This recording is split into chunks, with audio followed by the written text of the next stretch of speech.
মুখে সবার আগে বাংলাদেশ বললেও ভারতকে ভয় পাচ্ছে বিএনপি। তাই জুলাই স্মৃতি জাদুঘর থেকে ফেলানি সহ সীমান্ত হত্যা ও মোদি বিরোধী আন্দোলনের ছবি সরিয়ে দিয়েছে, এমন অভিযোগ করেছেন বিরোধী দলীয় চিফ হুইপ ও এনসিপি আহ্বায়ক নাহিদ ইসলাম। জুলাই গণঅভ্যুত্থান স্মৃতি জাদুঘর পরিদর্শন শেষে এসব অভিযোগ করেন তিনি। জাদুঘরে আবু সাইদের কোনো ছবি না থাকায় ক্ষোভ জানিয়েছেন দর্শনার্থীরা। ফজলুল হকের ক্যামেরায় মোহাম্মদ সাইমের রিপোর্ট।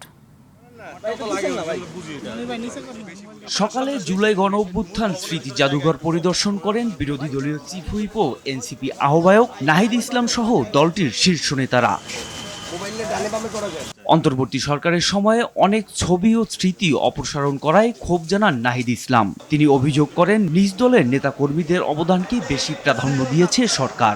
বিএনপি হয়তো ভারতকে ভয় পাচ্ছে, তারা সবার আগে বাংলাদেশ বললেও আমরা দেখছি যে যদি ভয় না পেত তাহলে এটা তো আমাদের ইতিহাসের অংশ এবং এটা তো ভারত করেছে, তো যেটা ইতিহাসের অংশ সেটা কেন থাকবে না।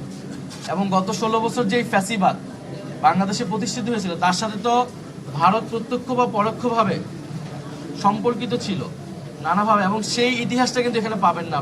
আপনার পুরো জাদুঘর করলে মনে হবে না।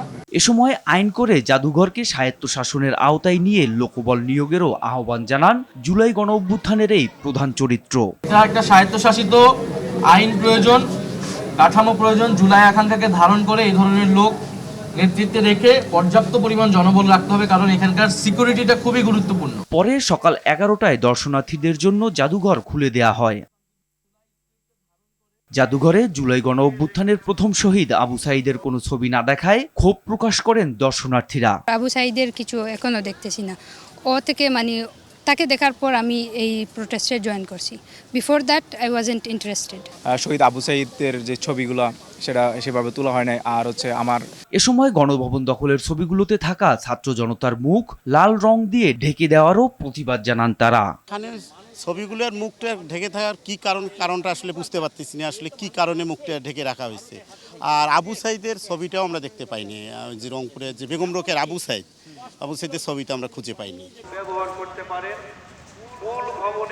জাদুঘরের অপূর্ণতা বা শূন্যতাকে প্রকৃত ইতিহাস দিয়ে সাজানো হবে শৈল্পিক রূপে, এমনটাই প্রত্যাশা জুলাইয়ের মহানায়কদেরও সাধারণ দর্শনার্থীদের। মোহাম্মদ সায়েম, RTV, ঢাকা।